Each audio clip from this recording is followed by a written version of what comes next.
Hi, and welcome to the Caterpillar Cross Stitch YouTube channel. My name's Ford from Son of a Stitch, and this is another episode in my series on cross-stitching basics, where I'm going to show you how to do backstitching.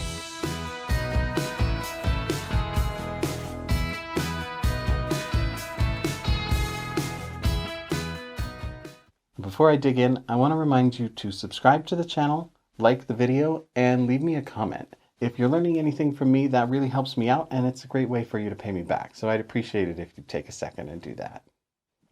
Now, for a lot of people in the cross-stitching community, backstitch is a dirty word. For some reason, people don't like to do it.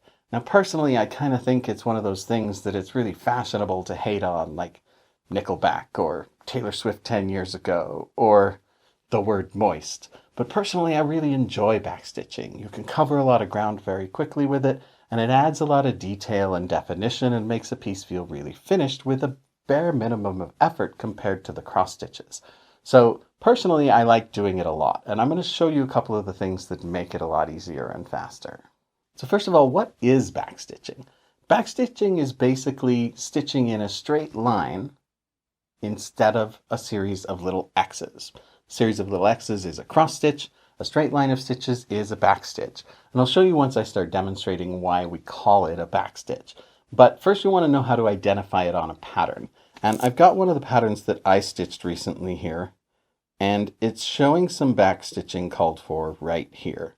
That's really all it is on the pattern. You'll see a straight line of stitch, usually outlining or connecting some cross stitches, or sometimes the backstitch will stand on its own in order to create words or details or something like that.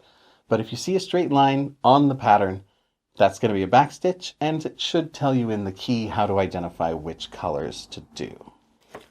I want to take just a second here to remind you to join the Caterpillar Cross Stitch VIP Stitch Club email.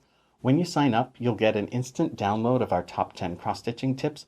You'll also get an ebook with 9 free PDF cross-stitch patterns in it, including a super cool year-long temperature tracking pattern that looks like this. You'll also get all the latest news of any upcoming products, projects, retreats, or socials that Caterpillar is putting on. So make sure you hit the link down there in the description so you don't miss any of those VIP Club email perks. I also want to remind you to go and join the Caterpillar Cross Stitch Facebook group and subscribe to the Caterpillar Cross Stitch Instagram. There are tens of thousands of stitchers in those spaces with hundreds of thousands of years of cumulative experience. So if you want inspiration, or if you want to be able to pick people's brains, or if you just want to be around a group of other supportive people involved in the same craft and hobby, highly recommend checking both of those out. So how do we actually do backstitch? It's pretty simple. The first thing that you'll want to know is that backstitch is almost always done with one strand of embroidery floss. So the first thing we're going to want to do is separate out one strand from the 6-strand bundle, or however many are left. I think there's only 4 of them left in here. And to do that, we just grab one of the ends, pinch the bundle with the other hand, and gently pull. I'll usually use these fingers to keep that straight and keep it from tangling, but you'll see that the rest of the floss will just kind of bunch up under my thumb, and then eventually, when it comes out, it'll break loose. You can set this aside to work on later. So now I've got my one strand of embroidery floss to do a backstitch with. I want to thread my needle.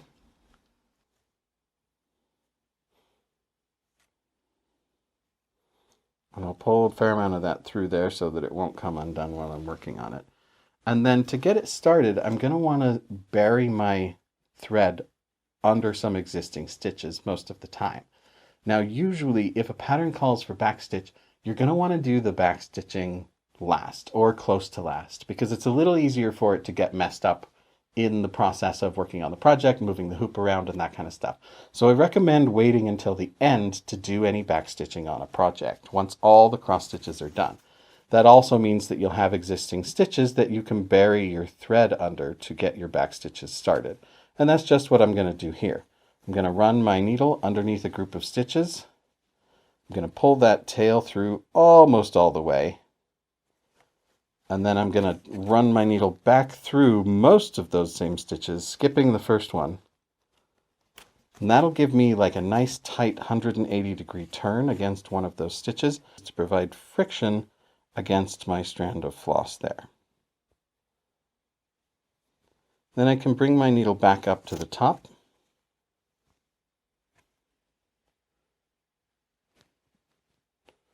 and start with my back stitches. Now there are a couple of different schools of thought when it comes to how to do back stitches. Some people prefer that you should do each stitch one square long on your fabric.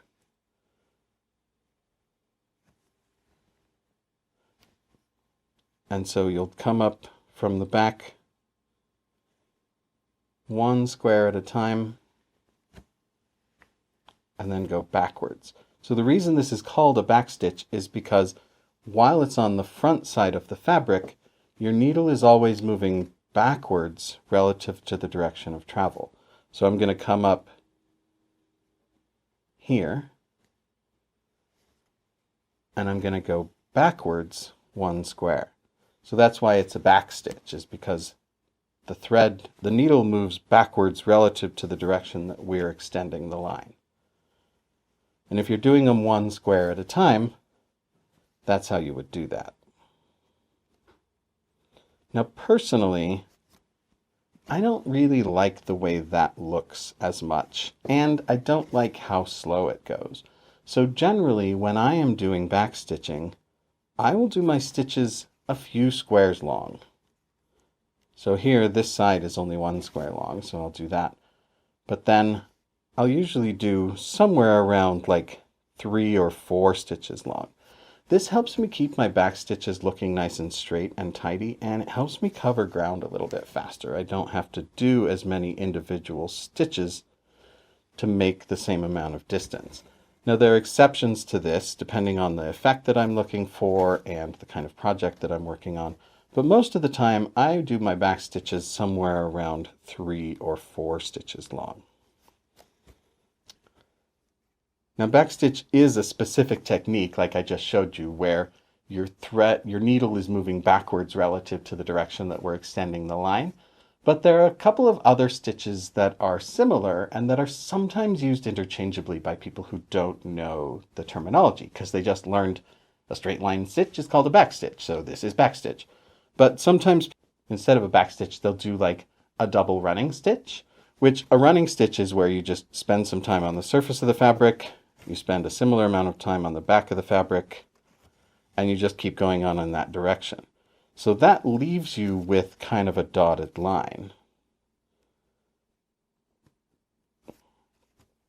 And a double running, and so that's called a running stitch. It's usually used for sewing, or it can be used in embroidery like cross stitch.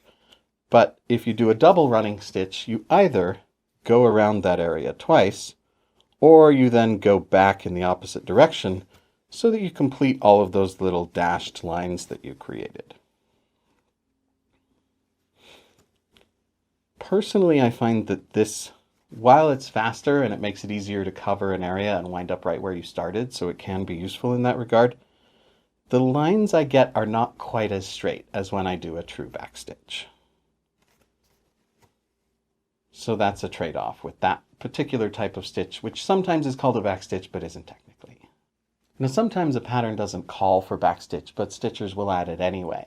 Sometimes they'll do that in order to add some definition or add some depth. It will do that with a higher count fabric sometimes to make the stitches look more like little squares instead of like little X's, or especially if part of the pattern doesn't quite stand out enough against the fabric color that you've chosen.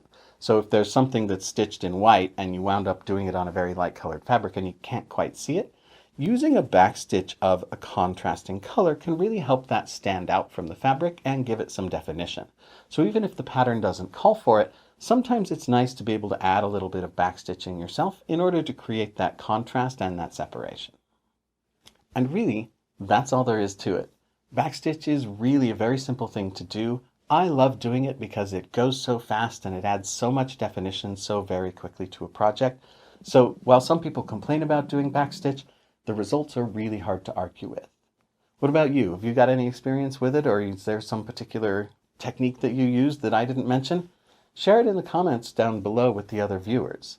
I want to remind you again, please subscribe to the channel and give this video a like. I really appreciate you watching. For Caterpillar Cross Stitch, my name is Ford, and I'll see you next time.